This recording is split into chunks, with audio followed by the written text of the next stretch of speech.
আসসালামু আলাইকুম। আমি পারভেজ শিকদার। আজ অনেক দূরে যাচ্ছি। আজ আমার সাথে আছে আমার লাইফ পার্টনার, তাকে নিয়ে আমি যাচ্ছি।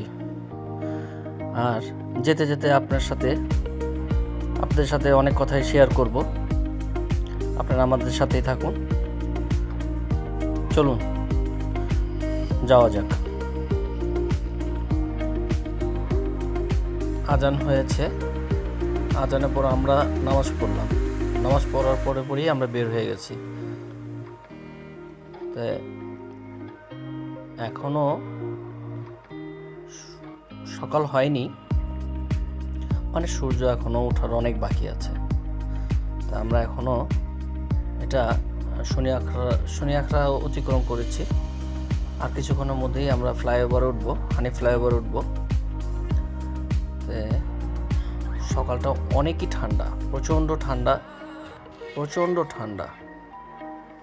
এমন ঠান্ডা, আমার তো হাত পা খুব ঠান্ডায় মানে বরফ হয়ে যাচ্ছে, এরকম অবস্থা। অনেক ঠান্ডা।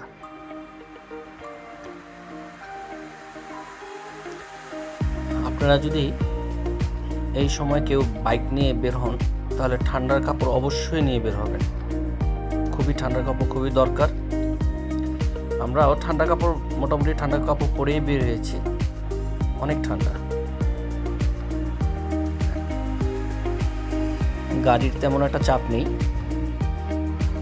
রাইড করে খুব মোটামুটি ভালো লাগছে। আপনারা তো নিজেরাই দেখতে পাচ্ছেন যে মোটামুটি রাইড করে ভালো লাগতেছে, কারণ গাড়ির চাপ খুবই কম। এই সময়টা গাড়ি চাপ কমই থাকে, গাড়ি চালাতেও খুব বেশ আনন্দ লাগতেছে আমার কাছে। কি বলো? বাতাসের কারণে ও কোনো কিছুই শুনতে পাচ্ছে না। আমরা কিন্তু হানি ফ্লাইওভার প্রায় পার হয়ে যাচ্ছি। আর কিছুক্ষণের মধ্যে আমরা টোল দিব সম্ভবত। হানি ফ্লাইওভারে ওঠার আগে কিন্তু টোল দেয়। এখন এটা তো প্রায় এত সকাল হয়নি, এই জন্য এখানেই তাদেরকে টোল দিতে হবে। টোলের কাজটা সেরে নিই।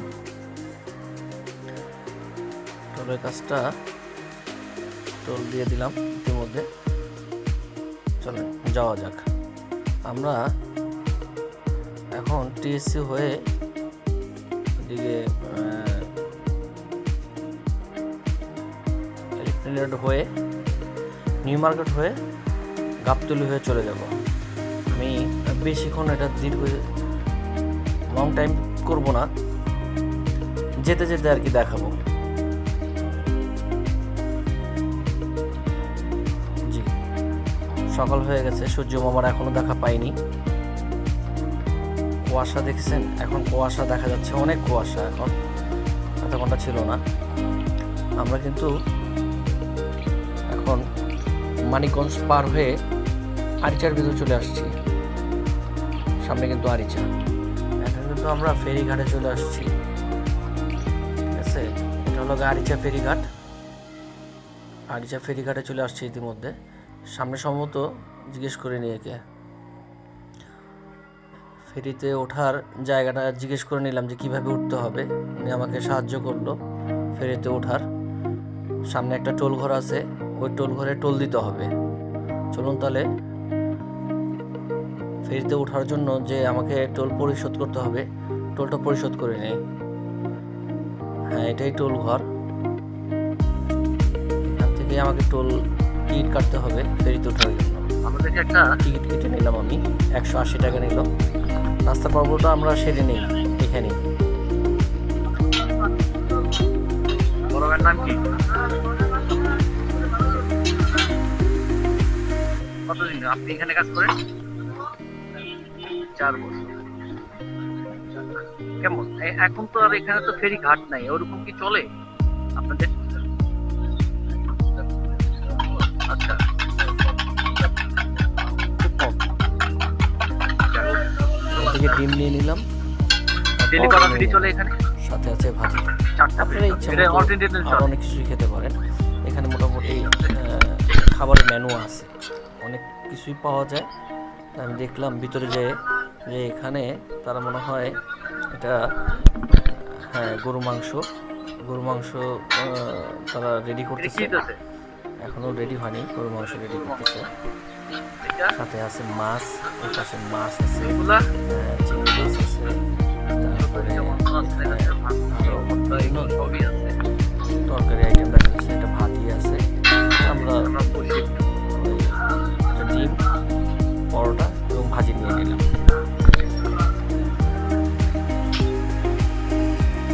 খাওয়া দাওয়ার পর্ব শেষ। এখন একটু সামনে যাবো, ফেরি এখনো আসেনি, ফেরি আসতে এখনো দেরি আছে। বন্ধু, তুমি কি আমার সাথী হবে?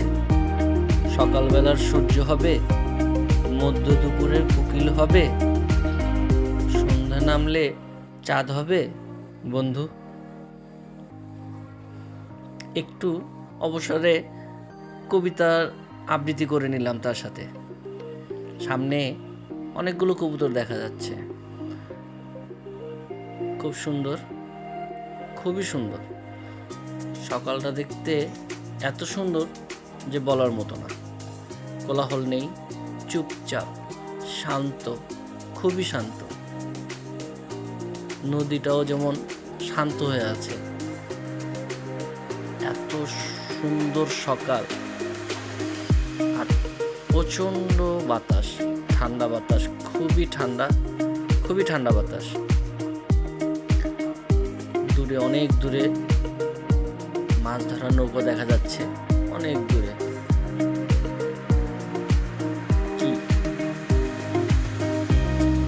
ফেরিগুলো দেখা যাচ্ছে এক পাশে দাঁড় করানো, কিন্তু এই ফেরিতে আমরা যাব না। ইতিমধ্যে আমাদের ফেরি চলে আসছে। আমিও আমার গাড়িটাকে নিয়ে আসলাম ফেরির কাছে, ফেরিতে ওঠার জন্য। এখনো আমাদের ফেরির ঘাটে আসছে, দেখা যাবে।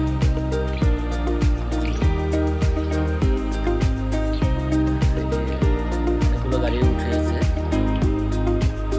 আমিও আমার গাড়িটাকে তুলে নিলাম। আমাদেরকে দেখিয়ে দিচ্ছে যে আমরা একটা পাশে আমাদেরকে সাইড করে দিল। এই সবগুলো গাড়ি ওঠা হয়ে গেছে, ইতিমধ্যে ফেরি ছেড়ে দিল, আমাদের ফেরি ছেড়ে দিল। জি হ্যাঁ, দেখতেছেন আপনারা যে আমাদের ফেরিটা ছাড়ছে। আমরা ফেরি দিয়ে নগরবাড়ি যাব। তো নগরবাড়ি যেতে অনেকখানি সময় লাগবে, প্রায় 2 ঘন্টার মতো সময় লাগবে। ফেরিটা কিন্তু যাচ্ছে এখন। ফেরিতে পুরোপুরি সম্পূর্ণ গাড়ি ফুল। আমাদের বেগ পেতে হলো না, কিছু সময় লেগেছে ফেরি আসতে, যত সময় লেগেছে ফেরি আসতে, ততটুকু আমাদের ওয়েট করতে হয়েছিল। মাছ ধরার ছোট ছোট নৌকোগুলো মাছ ধরতেছে তারা, খুবই সুন্দর। ফেরিতে অনেক বাতাস, প্রচন্ড বাতাস, বাতাসে আমার খুবই বাতাস আর কি। চলুন ফেরিটা ঘুরিয়ে দেখা যাক যে ফেরিতে কি কি আছে না আছে। চলো, এখানে অনেকগুলো গাড়ি, পিছনের সাইডে অনেকগুলো গাড়ি, এগুলো ট্রাকে, সাধারণত পণ্যবাহী ট্রাকে উঠে। এখানে কোনো যাত্রীবাহী বাস নেই। এখান থেকে গেলে এখানে সামনে একটা ক্যান্টিন আছে, এখানে বসার যাত্রী আছে, বসার সিটগুলো আছে, দেখতেছেন আপনারা।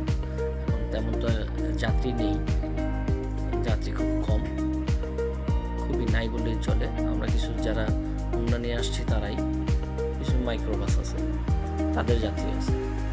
এখানে ক্যান্টিনে আপনি অনেক কিছুই পাবেন, খাওয়ার, ভাত, তরকারি, সব কিছুই পাবেন।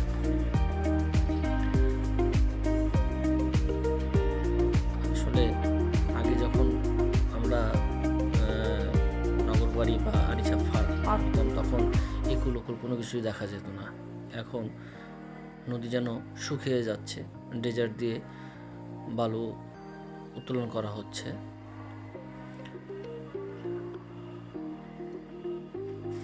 আমরা আমরা এই পাশে একটা চর, অনেক বড় চর, চরে দেখা যাচ্ছে যে মানুষ বসবাস করে, তাই দেখা যাচ্ছে। আমরা দেখার চেষ্টা করছিলাম যে চরে মানুষজন বাস করতেছে। আসলে আগে যখন ফেরি চলাচলে শুধু একমাত্র এখানকার যাতায়াত ব্যবস্থা ছিল, তখন কিন্তু এরকম চর ছিল না। এই কুলুকুল দুনুকুল কোনো কিছুই দেখা যেত না, শুধু পানি আর পানি। এখন তো নদী যেন শুকিয়ে গেছে, পানিতে তেমন একটা স্রোত নেই, পানিও একদম নিস্তব্ধ হয়ে গেছে পানি। খুব তার মাঝেও আমাদের কাছে ভালো লাগতেছে, অনেকদিন পরে আসা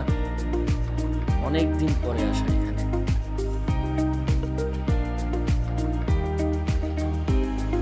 ফেরির পিছনের সাইড অনেক বড় একটা জাহাজ, মালবাহী জাহাজ গন্তব্য নিয়ে যাচ্ছে। নদীর বুক চিরে চলছে, যাচ্ছে তো যাচ্ছেই। ইতিমধ্যে আমরা কিন্তু ঘাটে চলে আসছি, নগরবাড়ি ঘাট। আমরা নগরবাড়ি ঘাট ওটা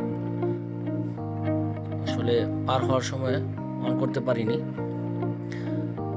আপনাদেরকে দেখাতে পারলাম না। কিন্তু আমরা এখন এটা নগরবাড়ি না, নগরবাড়ির আরো আগেই, এটা 5 কিলো আগেই এই ঘাটটা। যাই হোক, আমরা কিন্তু যাচ্ছি এখন একজনের সাথে দেখা করতে। কার সাথে দেখা করতে যাচ্ছি থাক না, একটু পরেই বলি, যাওয়ার পরেই না দেখা যাবে কার সাথে দেখা করতে যাচ্ছি।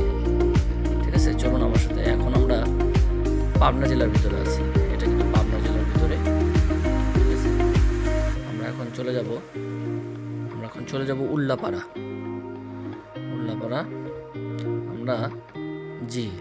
আমরা এখন সেই বিশিষ্ট লোক মানিক ভাইয়ের সাথে দেখা করতে যাব। মানিক ভাইয়ের বন্ধুর সাথে দেখা, তার বাসায় যাওয়ার জন্য আমরা তাকে রিকোয়েস্ট করলাম এবং সে আমাদেরকে মানিক ভাইয়ের বাসায় পর্যন্ত নিয়ে গেল।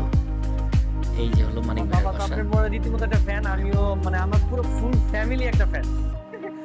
আমি আপনাদের দেখে খুব খুশি। আমি কালকে আসার কথা ছিল আমাদের, প্রোগ্রামটা কেন জানি চেঞ্জ হয়ে গেল। আমি বললাম যে আমরা এইভাবে যাব না, আমরা সকাল আমি নামাজ পড়লাম, নামাজ পড়ার পরেই আরিচা হয়ে নগরবাড়ি হয়ে তারপরে এখানে আসছি। ইনি সেই মানিক ভাই যে মানবিক কাজের মহানায়ক। আসলে ওনার কাজটা আমার কাছে খুবই ভালো লাগে। উনি যে কাজগুলো করেন, গরিব দুঃখী মানুষদেরকে ওনার মাধ্যমে সাহায্য হয়, আসলে সাহায্য করে অন্যজন, কিন্তু উনি তার নিজ হাতে এই কাজগুলো করে। খুবই ভালো, আসলে সবাই পারে না। ভালো কাজ করার জন্য একটা মন চাই, ভালো একটা মন চাই, যেটা নাকি মানিক ভাইয়ের আছে। মানিক ভাইয়ের থেকে অনেক কিছু শেখার আছে আমাদের। তাই আমরা মানিক ভাইয়ের সাথে কথা বলবো এবং দেখার পর্ব শেষ করে আমরা চলে যাচ্ছি এখন বগুড়ার উদ্দেশ্যে। আমাদের নেক্সট গন্তব্যস্থান হলো বগুড়া। আসলে খুবই সুন্দর জায়গা, আপনারা দেখতেই পাচ্ছেন। ঠিক আছে, আজ এই পর্যন্তই। আমরা বগুড়া গিয়ে আপনাদেরকে দেখানোর চেষ্টা করব। আমার জন্য দোয়া করবেন এবং কমেন্ট করবেন যে কেমন লাগলো, এবং দোয়াতে মনে করবেন আমাকে। খোদা হাফেজ।